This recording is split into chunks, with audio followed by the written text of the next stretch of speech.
नमस्ते दोस्तों, मैं डॉक्टर एन.एस. लिल्हारे। आज हम देखेंगे घटती सीमांत उपयोगिता का नियम क्या है या law of diminishing marginal utility हम किसे कहते हैं, या इसको हम ग्राफ और शेड्यूल के माध्यम से स्पष्ट करने की कोशिश करेंगे।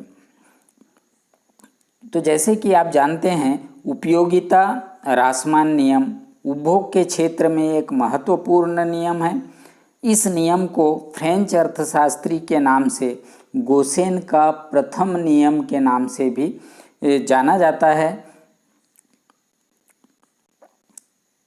जैसे कि आप सभी जानते हैं कि मनुष्य की आवश्यकताएं अनंत होती है, परंतु उसकी एक विशेषता यह है कि एक विशेष समय पर किसी आवश्यकता को हम संतुष्ट कर सकते हैं। आवश्यकता के इसी गुण के कारण उपयोगिता ह्रास नियम आधारित है। तो आप जैसे कि देख सकते हैं, this law was first proposed by professor Gaussian but was discussed in detail by professor Alfred Marshall in his book Principle of Economics published in 1890। जैसे कि आप जानते हैं कि इस नियम को, लॉ ऑफ डिमिनिशिंग नियम को गोसेन ने प्रथम प्रतिपादित किया है, बट इसके बारे में सविस्तार जो डिस्कशन है या सविस्तार जो स्पष्टीकरण है प्रोफेसर मार्शल ने दिया है, और इसकी विवेचना उन्होंने अपने बुक्स प्रिंसिपल ऑफ इकोनॉमिक्स अर्थशास्त्र के सिद्धांत में सन 1890 में दिया है। तो इसी को आज हम समझने की कोशिश करेंगे कि क्या है ह्रासमान सीमांत उपयोगिता का नियम। तो दोस्तों, जैसे कि आप जानते हैं कि प्रोफेसर मार्शल ने इस नियम को प्रतिपादित किया है। According to professor Marshall, other thing being remain constant, the additional benefit which is a person derive from a given increase in his stock of a thing diminishing with every increase in the stock that he already has। तो मतलब यहाँ पर professor martial क्या कह रहे हैं, किसी मनुष्य के पास किसी वस्तु के स्टॉक की मात्रा में वृद्धि होने से जो अतिरिक्त लाभ, जिसको एडिशनल बेनिफिट कहेंगे, उसको प्राप्त होता है, तो अन्य बातों के समान रहने पर वह वस्तु के स्टॉक की मात्रा में प्रत्येक वृद्धि के साथ घटता जाता है। अर्थात यहाँ पर मार्शल ये बताने की कोशिश कर रहे हैं कि एक निश्चित समय में जब हम निरंतर किसी वस्तु का उपभोग करते हैं, तो एक निश्चित समय के बाद उससे मिलने वाली उपयोगिता घटते हुए दर से बढ़ने लगती है। तो इसी को हम कहते हैं सीमांत उत्पादन का नियम या सीमांत उपयोगिता का नियम।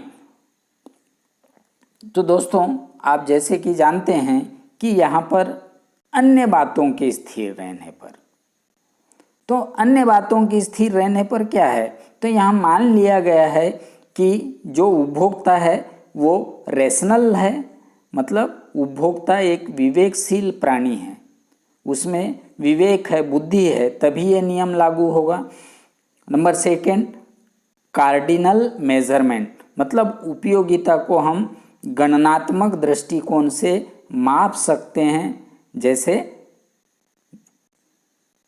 एक पेन की कीमत 10 रुपये है, तो उस पेन की उपयोगिता 10 रुपये के बराबर होगा। नंबर थर्ड जो है वो है होमोजेनिटी, मतलब यहाँ पर ये भी मानकर चलता है नियम कि वस्तु रंग रूप आकार में क्या होंगे, एक जैसे होंगे। नेक्स्ट है 4th नंबर, ये नियम तभी लागू होगा जब निरंतरता हो, कंटिन्यूटी हो, तभी ये नियम लागू होगा। नेक्स्ट, यहाँ पर रेशनलिटी को ध्यान दिया गया, मतलब सभी वस्तु एक जैसे एक समान होंगे, मतलब कि they are neither too big nor too small, मतलब एक वस्तु और दूसरे वस्तु एक जैसे ही होना चाहिए। नेक्स्ट, कंसिस्टेंसी, मतलब यहाँ all the related factor like income, taste, habit, choice, like dislike of consumer should remain constant. मतलब यहाँ पर जो उपभोक्ता है तो उपभोक्ता का आय, उसका रुचि, स्वभाव, उसकी टेस्ट, उसके पसंद नापसंद को स्थिर मान लिया गया है। नेक्स्ट है कि जो वस्तु का हम उपभोग करते हैं तो देन उसको हम क्या कर सकते हैं, उसका विभाजन कर सकते हैं, उसका डिविजिबिलिटी कर सकते हैं, तभी ये नियम लागू होगा। और एक ही आवश्यकता के लिए ये नियम लागू होगा, मतलब यहाँ पर single wants, a given commodity can satisfy a single want of person, मतलब जो वस्तु दी गई है या जिस वस्तु का उपभोग किया जा रहा है वो केवल एक ही आवश्यकता की पूर्ति करेगा, तभी ये नियम लागू होगा। मतलब ये जो बातें हमने बताया, ये सारी बातों के स्थिर रहने पर ही ये नियम लागू होगा। और इन सारे बातों को ही हम कहते हैं एजप्शंस ऑफ लॉ ऑफ DMU, घटती सीमांत उपयोगिता के नियम के मान्यताएं। तो इसको हम अलग वीडियो में और चर्चा करेंगे कि क्या है एजप्शंस, क्या है इनकी मान्यताएं। तो देन नेक्स्ट, हम इस नियम के आधार पे हम घटती सीमांत उपयोगिता या ह्रासमान सीमांत उपयोगिता नियम को समझने की कोशिश करेंगे। तो यहाँ पर आप देख पाएंगे टेबल के थ्रू, तो टेबल दिया हुआ है लॉ ऑफ DMU, मतलब law of diminishing marginal utility को हम शेड्यूल या टेबल के थ्रू भी समझ सकते हैं। तो यहाँ आप देख पाएंगे, हम यहाँ ये मान के चलते हैं कि कोई व्यक्ति भूखा है और वो 1 से लेकर 7 रोटियों का उपभोग करता है।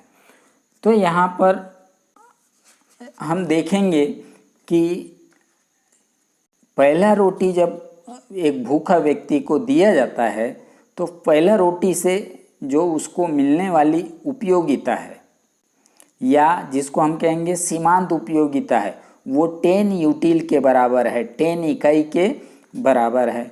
जैसे ही वो दूसरे रोटी का कंजप्शन करता है तो देन जो मार्जिनल यूटिलिटी है वो घटकर 8 यूटिल के बराबर होता है, 8 इकाई के बराबर होता है। और जैसे ही वो तीसरे रोटी का उपभोग करता है तो देन जो मार्जिनल यूटिलिटी है, सीमांत उपयोगिता 6 यूटिल के बराबर होता है। तो यहाँ आप देखेंगे कि जैसे जैसे रोटियों की संख्या बढ़ते जा रही है 1 से लेके 5 तक, तो यहाँ पर आप देखेंगे कि यहाँ सीमांत उपयोगिता भी घट रही है। तो यहाँ ऐसा क्यों हो रहा है? तो आपको पता है कि कोई व्यक्ति भूखा है तो फर्स्ट चपाती जब वो खाएगा तो देन उसको ज़्यादा उससे मिलने वाली उपयोगिता या उसको मिलने वाली संतुष्टि का स्तर अधिक होगा और उसको पहले रोटी खाने से ज़्यादा संतुष्टि मिलेगा। सेकेंड रोटी खाने पर उसका पेट थोड़ा भर जाएगा और सेकेंड रोटी खाने से उसको थोड़ा कम यूटिल मिलेगा या कम उपयोगिता मिलेगा। जैसे ही वो थर्ड रोटी खाएगा तो उसका पेट और भर जाएगा और इस तरीके से उसको मिलने वाली सीमांत उपयोगिता और भी कम हो जाएगा। देन फोर्थ चपाती जब कोई भूखा व्यक्ति खा रहा होगा तो उसको मिलने वाली सीमांत उपयोगिता 6 से घटकर और 4 यूटिल के बराबर हो जाएगा। तो इस तरीके से जब वो 5वीं रोटी खाता है तो सीमांत उपयोगिता घटकर 2 यूटिल के बराबर हो जाता है, और 6वीं इकाई जब वो खाता है या 6वीं रोटी जब खाता है तो यहाँ पर जो सीमांत उपयोगिता 0 मिल जाता है। मतलब यहाँ पर सीमांत उपयोगिता 0 होने का मतलब ये है कि यहाँ उसका पेट पूरी तरह से भर गया है। मतलब उसको जो भूख लगी थी या भूख की जो तीव्रता थी या भूख की आवश्यकता थी वो जो आवश्यकता है संतुष्ट हो चुका है या वो आवश्यकता पूर्ण हो चुका है, और इसी बिंदु को हम कहते हैं संतुष्टि की बिंदु। इसी को कहते हैं हम संतुष्टि की बिंदु। तो संतुष्टि की बिंदु वहीं पर प्राप्त होगा जहाँ पर सीमांत उपयोगिता 0 हो जाए। तो आप देखेंगे कि यहाँ पर सीमांत उपयोगिता 0 है, तो देन टोटल यूटिलिटी 30 है, मतलब यहाँ मैक्सिमम है। इसके बाद भी यदि वो कंजप्शंस को बढ़ाता है, 6वीं रोटी के बाद भी वो और 7वीं रोटी खाना चाहता है, तो इसमें क्या होगा, उसका पेट गड़बड़ हो जाएगा या उसको अनपचन हो जाएगा, या वो उसको मतलब वो जो निगेटिव यूटिलिटी मिल रहा है, मतलब 7वीं रोटी खाने से उसका कोई फ़ायदा नहीं है, क्योंकि उसका पेट 6वीं रोटी में ही भर गया, 7वीं रोटी खाने से, बल्कि उसको निगेटिव सीमांत उपयोगिता मिलेगी या सीमांत उपयोगिता ऋणात्मक हो जाएगी। तो देन जैसे आप देखते हैं कि लाभ डीएमयू के अनुसार सीमांत उपयोगिता 1 और 5वीं इकाई तक कंटिन्यूअस कम हो रही है, बट ये पॉजिटिव फॉर्म में है। 6वीं इकाई में ये 0 है और 7वीं इकाई में नेगेटिव में है। अब आप यहाँ पर टीयू को देखें, कुल उपयोगिता को देखें, तो फर्स्ट इकाई पर सीमांत उपयोगिता और कुल उपयोगिता दोनों 10 इकाई के बराबर है। सेकंड में रोटी खाने के बाद में 10 + 8 = टोटल उपयोगिता हो गया 18। थर्ड में 18 + 6 हो गया 24 यूटिल के बराबर, एंड फोर्थ में 24 + 4 28 यूटिल के बराबर यूटिलिटी मिल रहा है, टोटल उपयोगिता मिल रहा है। एंड देन फिफ्थ में 28 + 2 30, एंड देन नेक्स्ट 6th रोटी खाने पे उसको 30 + 0 30। तो यहाँ पर आप देख पा रहे हैं कि 1 से लेके 6वीं रोटी तक ये जो कुल उपयोगिता है वो घटते हुए दर से कंटिन्यूअस बढ़ रहा है। तो मतलब जब तक सीमांत उपयोगिता घट रहा है और घटते हुए भी वो पॉजिटिव है, तब तक कुल उपयोगिता भी लगातार बढ़ रहा है। आप देखेंगे 5वीं रोटी में सीमांत उपयोगिता 2 यूटिल है, तो देन टोटल उपयोगिता 30 यूटिल के बराबर है। मतलब जब तक सीमांत उपयोगिता घट रहा है परंतु वो पॉजिटिव है, परंतु वो धनात्मक है, तो ऐसी स्थिति में कुल उपयोगिता कंटिन्यूअस बढ़ रहा है। जैसे ही कोई उपभोक्ता 6वीं रोटी को खाता है, 0 उपयोगिता होता है, वहाँ पर कुल उपयोगिता 30 है। मतलब जहाँ पर सीमांत उपयोगिता 0 है वहाँ पर कुल उपयोगिता मैक्सिमम है, अधिकतम है, और इसी को ही हम पूर्ण संतुष्टि की बिंदु कहते हैं। यहाँ आप ग्राफ पे आप देख रहे हैं कि 6 चपाती खाने पर ये जो यस पॉइंट्स है ये पूर्ण संतुष्टि की बिंदु है, या यहाँ आवश्यकता पूर्ति हो गया है, उस व्यक्ति का जो भूखा था उसका पेट भर गया है। तो देन अगर इसके बाद भी वो कंजप्शंस करता है 7वीं इकाई का, तो यहाँ पर जो सीमांत उपयोगिता एमयू है वो -2 हो जाएगा और ये निगेटिव है। और अगर आप टोटल यूटिलिटी देखेंगे तो ये 30 से घटकर 28 हो जाएगा। मतलब टी यू बढ़ने के बजाय घट जाएगा।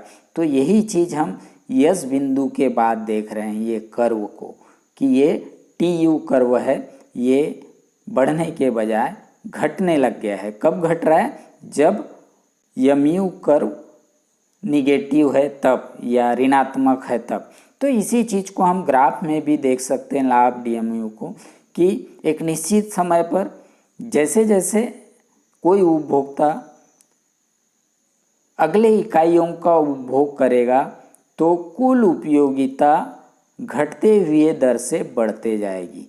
तो यहाँ पर इस बिंदु से, मतलब पहले बिंदु से लेके तो इस बिंदु तक पोजीशन ये बता रहा है कि टोटल उपयोगिता, T U means total utility, continuous बढ़ रहा है, मगर बढ़ने की दर घटती हुई दर से है। ये आप देख रहे हैं, घटती हुई दर से है।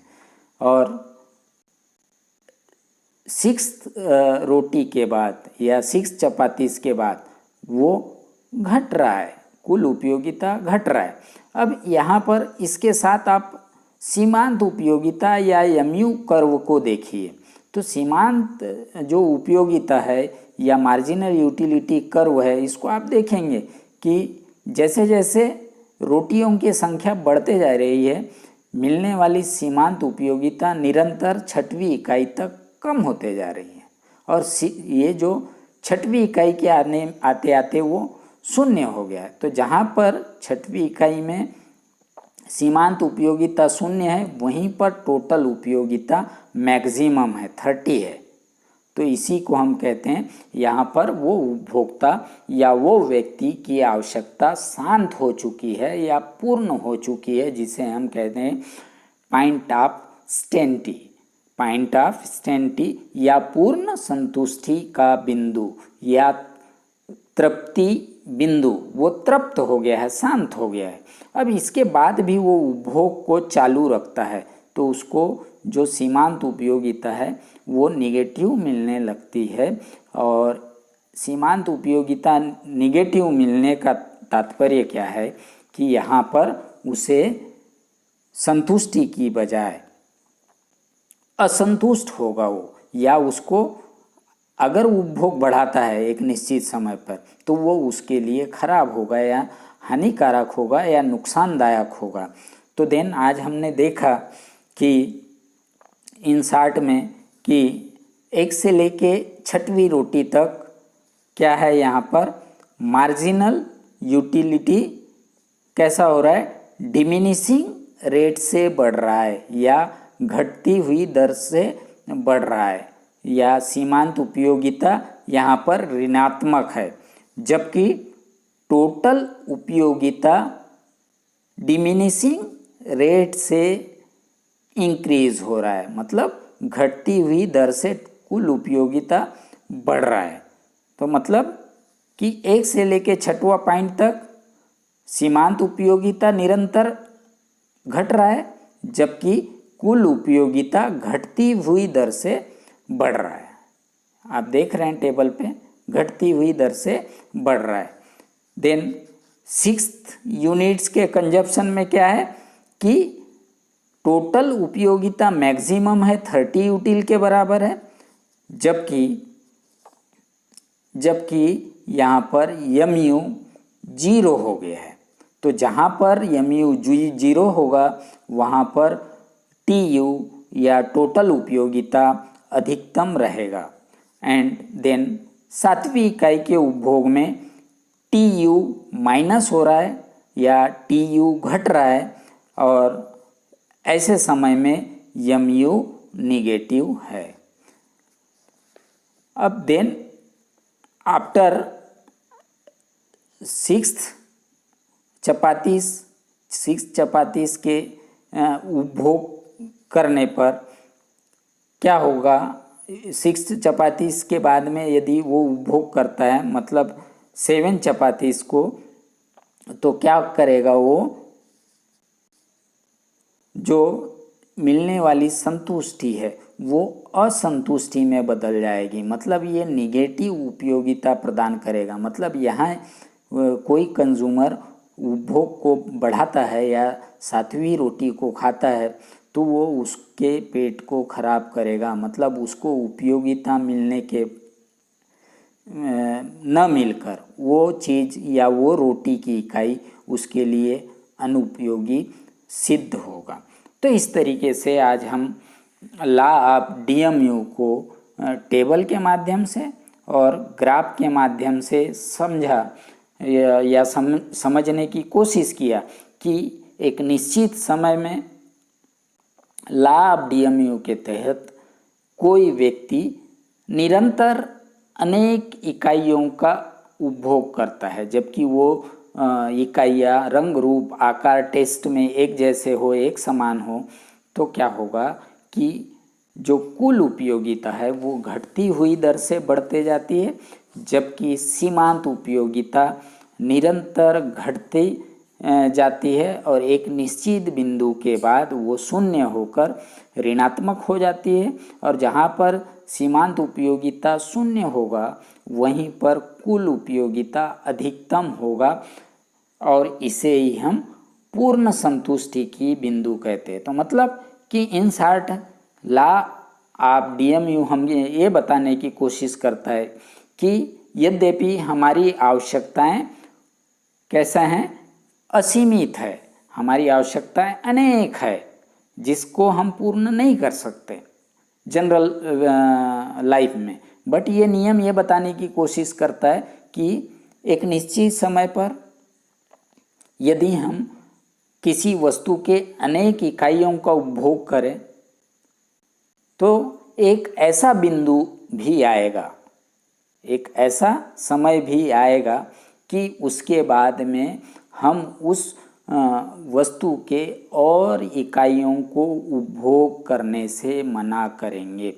मतलब उस बिंदु को ही जहाँ हम मना करेंगे उसी बिंदु पर हम संतुष्ट हो जाएंगे या हमारी आवश्यकताएं पूरी हो जाएगी।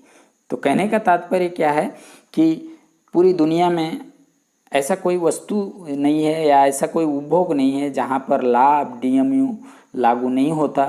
तो देन आज हम लॉ ऑफ DMU के थ्रू ये समझने की कोशिश कर रहे हैं या ये समझ चुके हैं कि यद्यपि हमारी आवश्यकता असीमित है, आवश्यकताएं अनेक है, बट हम एक निश्चित समय पे किसी आवश्यकता को लेकर किसी न किसी समय बिंदु पर हम संतुष्ट हो जाएंगे। जैसे कि आप जो भी पसंदीदा चीज़ है उसको आप कंटिन्यू करते जाएंगे तो आप एक समय के बाद में बोर होने लगते हैं। तो बोर होना मतलब कि जहाँ पर आप बोर होने लगते हैं वहाँ पर आप संतुष्ट हो गए। आप बोर होने का मतलब वहाँ संतुष्ट हो गए। तो यही है घटती सीमांत उपयोगिता का नियम या ह्रासमान सीमांत उपयोगिता का नियम। नेक्स्ट वीडियो में अब हम इसके एजप्शंस के बारे में देखेंगे। तो यदि आप चैनल पे नए हैं तो चैनल को सब्सक्राइब कीजिए और वीडियो को लाइक, कमेंट और शेयर करें। वीडियो देखने के लिए आपका बहुत बहुत धन्यवाद। बट वीडियो को पूरा देखें